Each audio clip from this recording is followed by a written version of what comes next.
RFM, la presse du jour. La presse de ce jeudi 10 décembre 2020, lui, est commentée par Georges Déthié-Diop.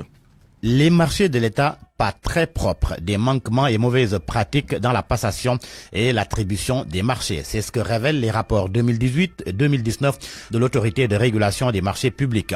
La RMP qui, selon Libération, a débusqué des cafards. L'Observateur, après lecture des rapports, parle d'un régime de haut vol, entre autres écarts relevés par l'Observateur, micmac autour des marchés du logiciel de contrôle du parrainage et des cartouches d'encre pour la présidentielle. À la Géroute, une divergence de 20 milliards de francs CFA sur le marché du BRT, un dépassement de plus de 4 millions de francs CFA pour la réfection de l'appartement du ministre de l'Intérieur. Au ministère de la Jeunesse, des marchés d'équipements sportifs attribués à une société d'études et de travaux techniques. Au port de Dakar, des irrégularités sur un marché de plus d'1,2 milliard de francs CFA. Ce n'est pas tout. Libération liste d'autres manquements. Une opacité autour de 946 millions de francs CFA à la Poste, un marché de 13 millions pour acheter des ânes épinglés au ministère de l'Environnement.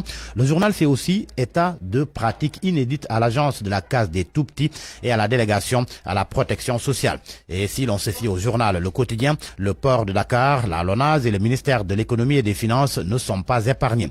La liste est loin d'être exhaustive et les Échos parlent de mauvaise gouvernance du régime au cœur. Les Échos qui par ailleurs tournent son regard vers l'Assemblée nationale touchée par le coronavirus. Selon le journal, le Covid-19 est entré à l'Assemblée avec un mort et un cas positif.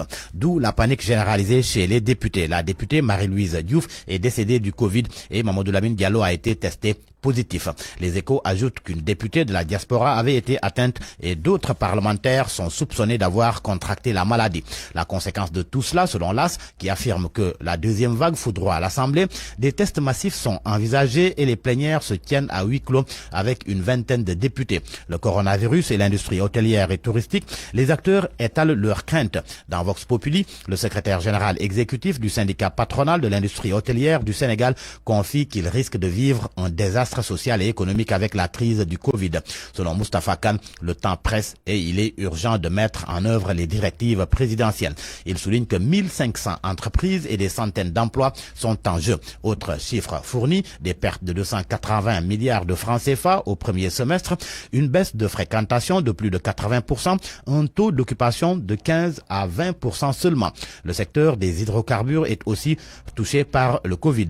Tribune informe que dans un rapport rendu public et intitulé « Les actifs échoués du Sénégal, l'impact du Covid-19 et de la transition énergétique sur le secteur pétrolier offshore », le groupe Open Oil est largement revenu sur les ravages du Covid sur le secteur. Le document révèle une mauvaise nouvelle pour le Sénégal à propos de l'apport économique de son pétrole et de son gaz, car il fait savoir que le secteur offshore n'apportera aucune contribution significative aux finances publiques. Enquête traite du même rapport et fait état d'une grande incertitude dans l'exploitation pétrolière et gazière. Le journal rapporte que Johnny West, le fondateur d'Open Oil, alerte sur le risque d'un déclin économique des projets pétroliers. Selon lui, plusieurs paramètres viennent mettre en question les prévisions du secteur offshore. À la une de Le Témoin, Dakar pas prête d'être aussi propre que Kigali. Le Cleaning Day retombe dans les déchets. Mon confrère constate que la noble idée du président de rendre le Sénégal enfin propre n'a pas résisté à l'épreuve du coronavirus.